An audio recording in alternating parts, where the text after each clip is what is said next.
Hello and a very warm welcome. This is a special time and place because hours after India and the United States put out the much anticipated text of the joint statement of the forthcoming trade deal, we have with us, ladies and gentlemen, the man of the match, the man of the moment, the man who is frankly on quite a roll. Soon after wrapping up the India-EU trade deal, to be able to get the India-US trade deal done as well. This is not just a normal interaction, even in a historical arc, this is quite special. Because there's been so much uncertainty in the build-up to this trade deal, so much turbulence in the dynamic between Delhi and DC. To finally have that behind us is quite remarkable. To find out the inside story, the andar ki khabar about what happened so far and what happens from here.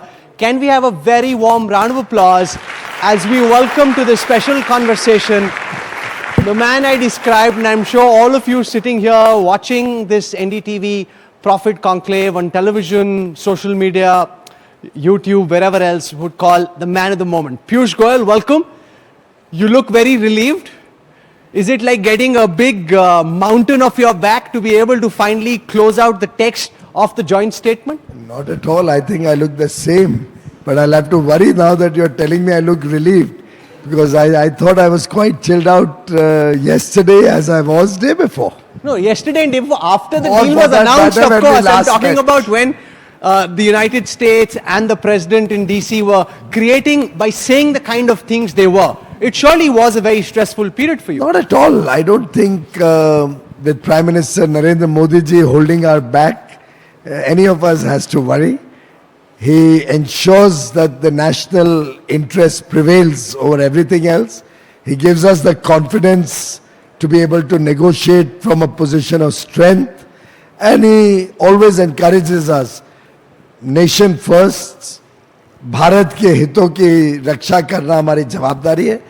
And I'm delighted that all through the negotiations, we had Prime Minister Modi's guidance, his leadership, and I don't think we ever felt stressed at all. एक सवाल जो मुझे लगता है लोगों के जहन में होगा वो ये कि इतने दिनों से तनाव था, आखिरकार क्या बदला, which led to this trade deal finally going through. You've been on the verge of concluding the deal for a while. What changed over the last few hours that actually saw the deal ultimately getting announced? मुझे तो लगता है तनाव आपको ज़्यादा था, हमें तो बहुत तनाव था, हमें तो कोई तनाव नहीं था. और nothing changed. We have been negotiating. Negotiations, if done with sincerity and with the best interests of the nation in heart, to ensure that you protect all the sensitive sectors that you want to make sure that don't get affected in any way whatsoever, and to get 100% success is obviously not easy. It takes time. And I think it's been a nice journey through the last 1 year since Prime Minister Modi and President Trump decided that we should have a bilateral trade agreement, and the first tranche of which we should start negotiating. It's been truly a labor of love where I got very good support and cooperation from everybody, industry participants, farmer organizations, our seafood industry and fishermen, our MSME, Laghu Udyog Bharati and other organizations, people from all across the country and stakeholders from different sections with whom we've continuously interacted to understand what we can do, what we cannot do. What's the best deal that can do good for India? And I'm delighted to share with you that not a single stakeholder, and I was just on the call with the farming industry, with the farmer leaders, with the farm minister, the agriculture minister. He has been today with 9 other agriculture ministers from across India during the day. Across the country, the feedback is extremely positive. Everybody is excited about the huge potential this free trade agreement, bilateral trade agreements, first tranche has opened up for the country. The amount of jobs and opportunities to invest and the amount of business potential that this will open up, the great future that exporters see selling into the United States, the fact that now India can look at getting ICT products of high quality for our data centers, for our AI mission, for the quantum computing mission.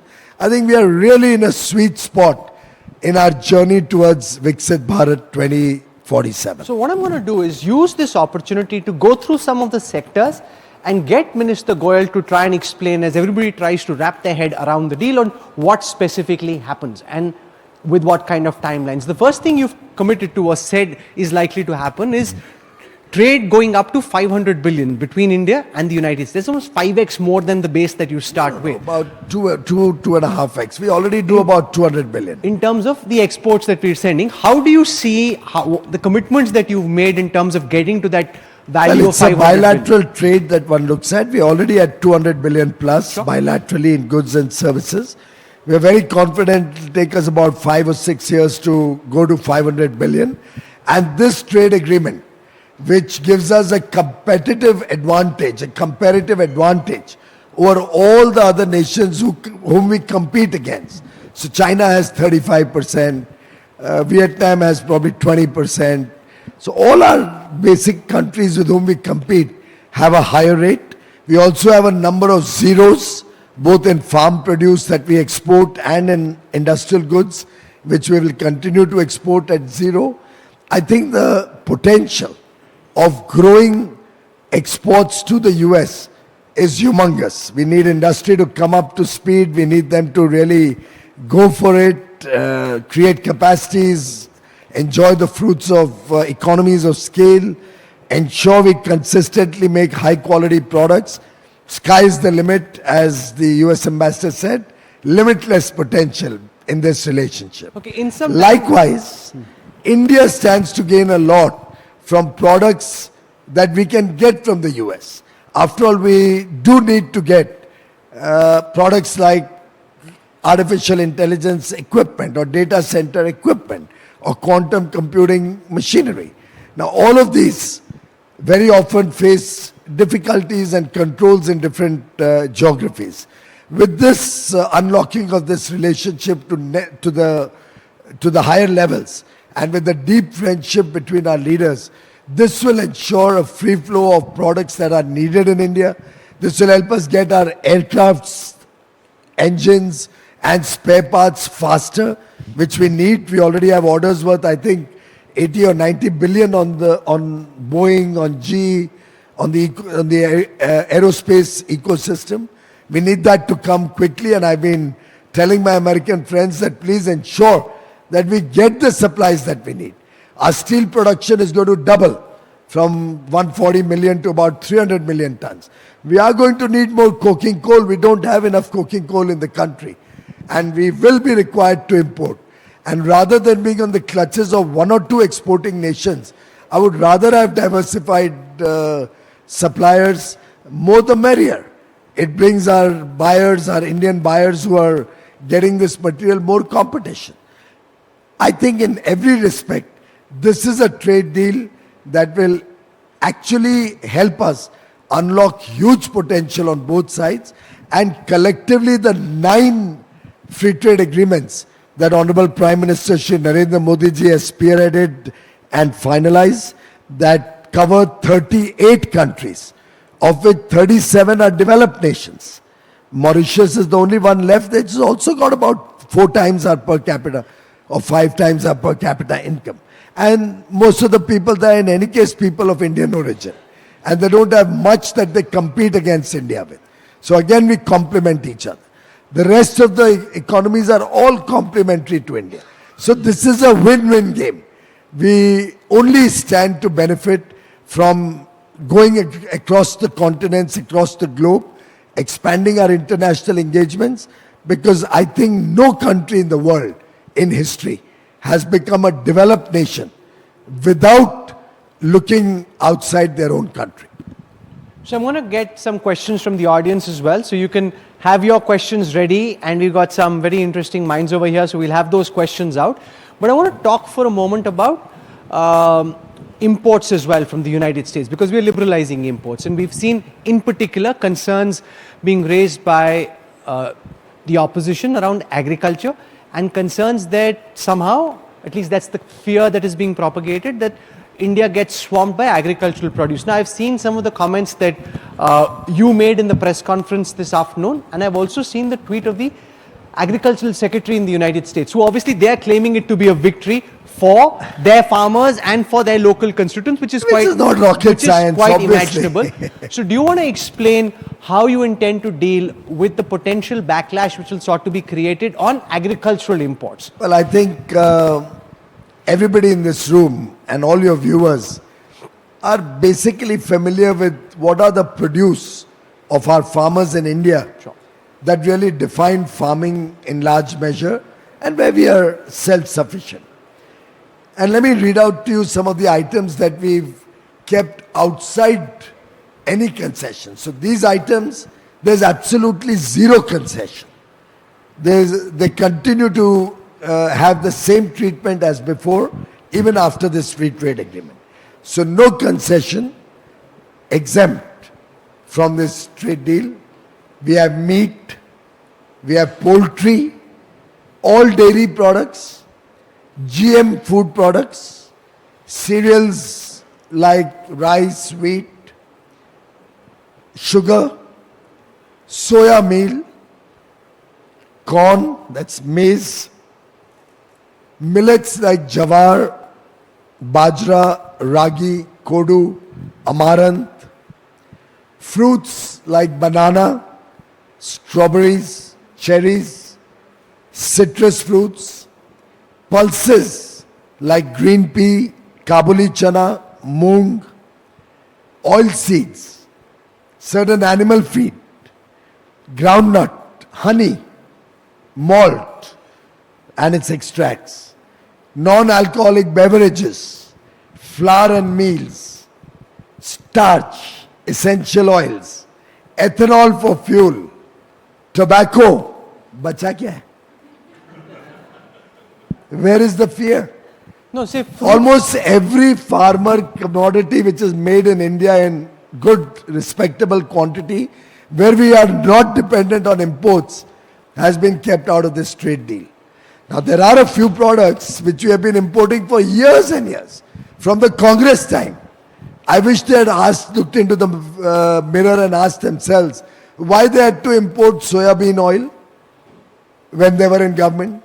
Why did they allow palm oil to come into India? And we know how harmful it is for the health also and in every respect.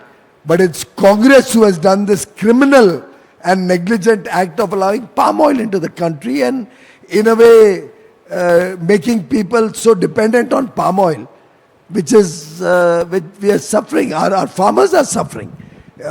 Things like mustard oil and all, which should otherwise have got a huge demand, suffer because of products that the Congress allowed to come in. So I think there's still many products. Our overall exports of farm produce from India and marine products is $55 billion. That's about 5 lakh crores. Yet we continue to import about $30 billion. That's about 2.7 lakh crores. So there are a few items we have some shortages. And if we allow those items to come in, who is the beneficiary? The consumers.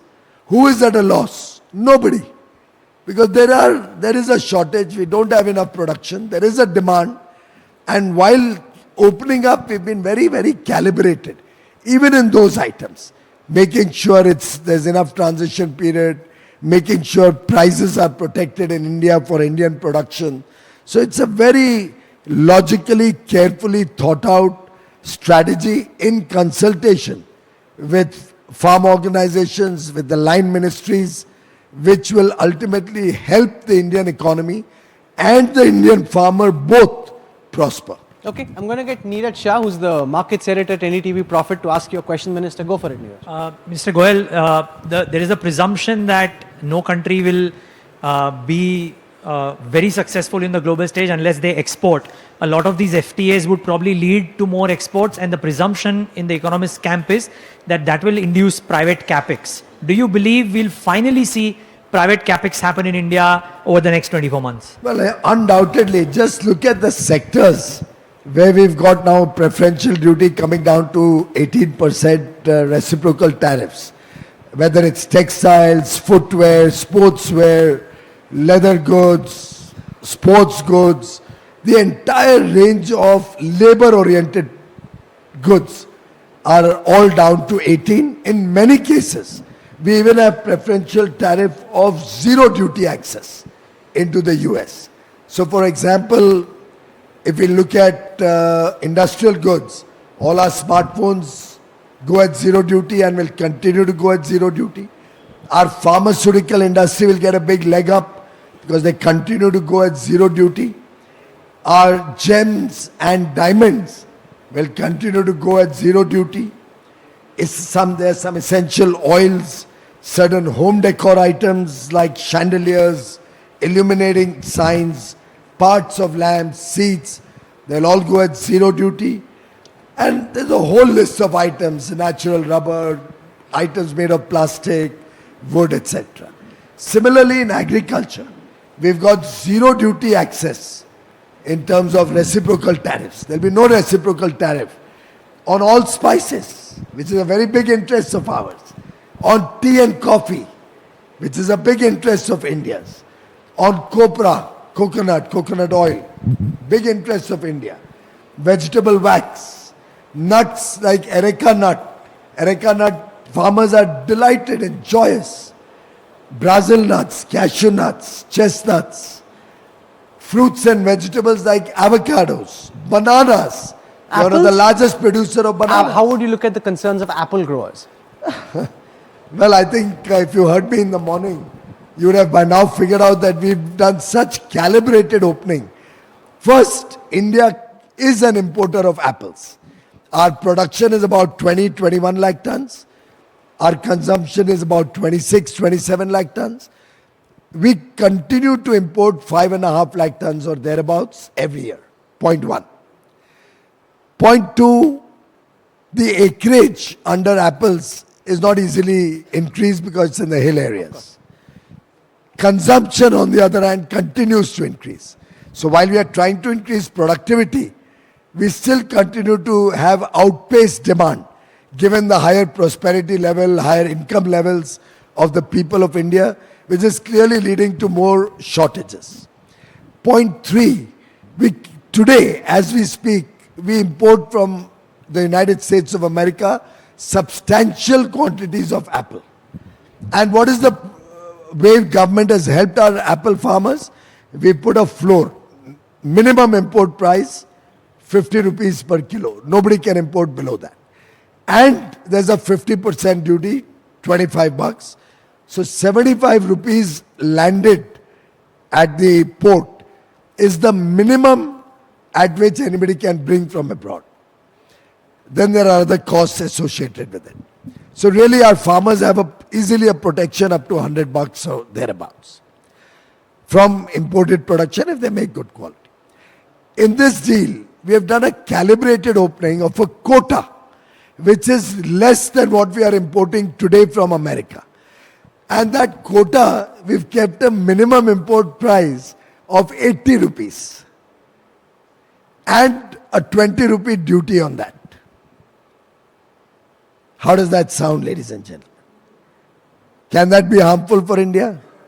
We'll get tasty apples. I mean, that's one thing. Although Himachali and Kashmiri apples are my favorite. Now, but when that's we are currently giving a floor of 75 rupees, 50 plus 25, even in the quota, we have kept a floor of 80 plus 20, 100 bucks. And then other costs, so it cannot come to the market for less than 130, 140. So Indian farmers are protected in a variety of ways. Sometimes you do quotas, sometimes you do transitional, gradual opening, sometimes you restrict the benefit to a nominal tariff reduction. So there are various ways. Even when you open, if at all, it's a product which also competes with India.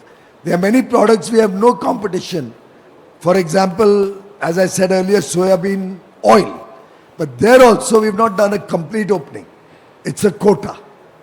So very intelligently we have negotiated. Obviously, America will have to talk about the benefits that they get, and everybody gets some benefits. Everybody gets market access. But the sum total of all is that Indian farmers are protected and Indian farmers will in fact get many, many more opportunities to export goods that I've just shared with you, where we have a lot of potential, where we get even zero duty access, or others where our reciprocal tariff falls to 18. I'm going to get Tamanna Inamdar, who's the managing editor of NDTV Profit, to ask the next question. Go for it, Tamanna. So I must say that the way India has handled all of the provocations that came from the United States on X, etc., it shows how deftly we have strategized this. So congratulations for that. But I must ask the question on people's minds. Can we see this deal through? Because there have been circumstances where the US has gone back on deals they have announced. Not to the best of my knowledge, but you may have to do a little more research on that. Irrespective, the Honorable Prime Minister Shri Narendra Modi and President Trump share very strong bonds. Also, the India deal is a very detailed, very elaborate exercise over the last 12 months. We were amongst the first to start negotiating. So our deal is very holistic, comprehensive, and detailed.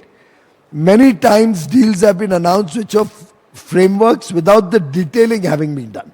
So in our case, all those details are also sorted out on paper and exchanged between the two sides.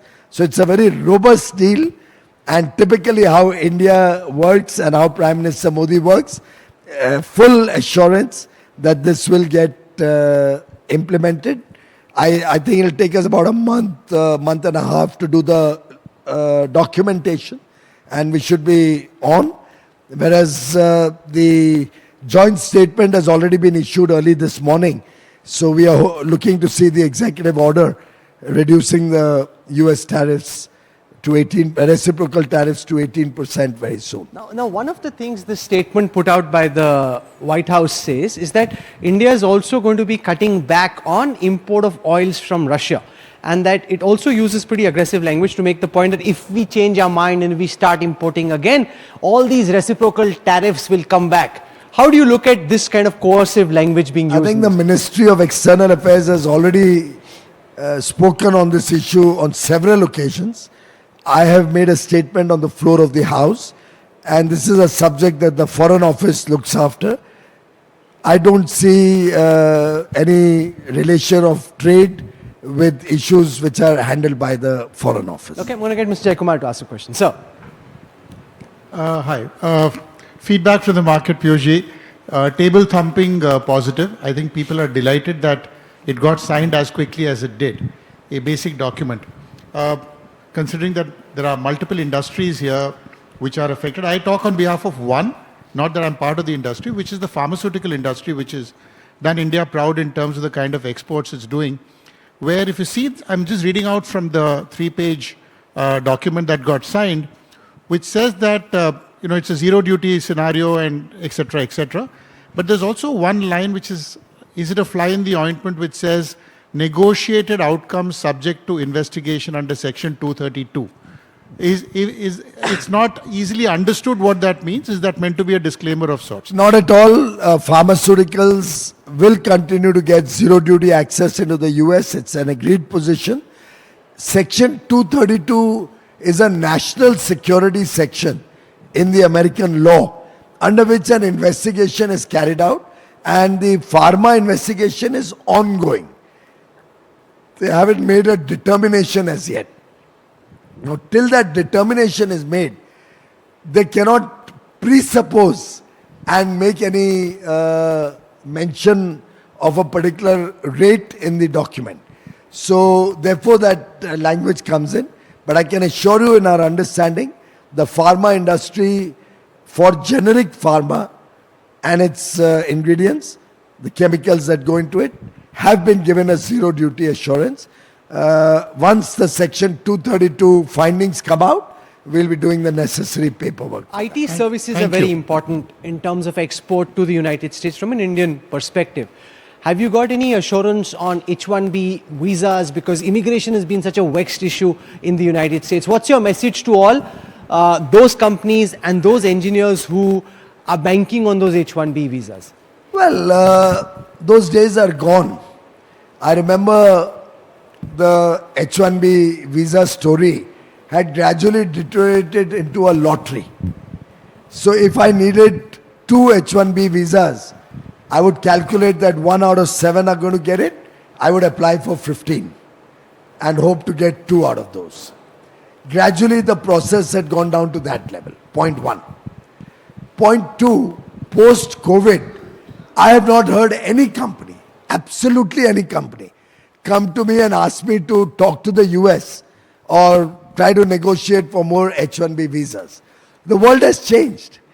Today, the world recognizes that so much can be done, which could have been done at home during COVID, can be done offshore. And rather than struggling to take people from India to the US and then pay them top dollar salaries, because the cost of living in US at $90,000 per capita income versus $3,000 per capita income in India are humongously high.